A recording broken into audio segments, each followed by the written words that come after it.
মিডিয়াতে কাজ করতে হলে খারাপ ভালোর সাথে সাথে সব রকমের কমেন্ট তোমাকে পড়তে হবে।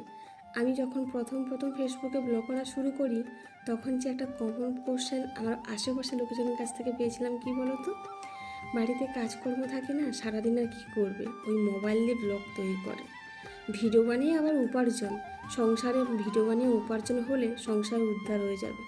এই কথাগুলো কিন্তু শুনলে প্রত্যেকের মন খারাপ হয়। আমারও কিন্তু প্রথম ভীষণ খারাপ লাগতো, ভাবতাম কি এমন করছি যে সবার কাছে খারাপ। তো একটা কথা কি বলো তো, মনকে স্থির করে যদি তুমি সেই কাজটা করো অবশ্যই পারবে।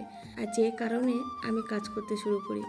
আমার মোটামুটি 2025 সালে ফেসবুকটা খোলা হয়েছিল। তখন অতটা সিরিয়াস ছিলাম না যে ভিডিও কী করতে হয়, এডিটিং ভালো করে করতে পারতাম না। এমনি ডেলি যেমন তেমন করে ভিডিও বানিয়ে দিয়ে একটা করে পোস্ট করতাম আর একটা ছবি। আস্তে আস্তে যখন দেখলাম ফেসবুকে মানুষ এত ব্লগ তৈরি করছে যে কি এটা, তারপর বুঝলাম যে সোশ্যাল মিডিয়ার পাওয়ারটা কি।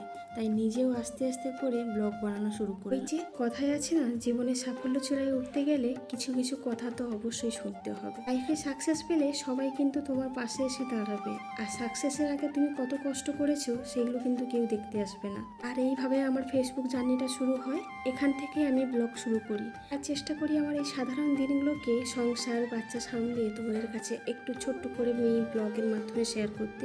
আজকে বাড়িতে সারাদিন কি করলাম তোমাদের সঙ্গে টুকিটাকি শেয়ার করি। বাড়িতে এখন চাষবাসের কাজ চলছে, আর বাড়িতে মা জানার মতো কেউ নেই।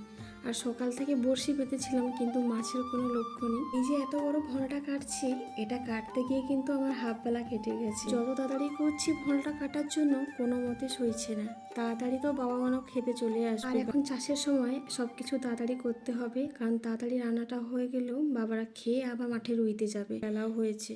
চলো আজকে তোমাদের সঙ্গে এইটুকু শেয়ার করলাম।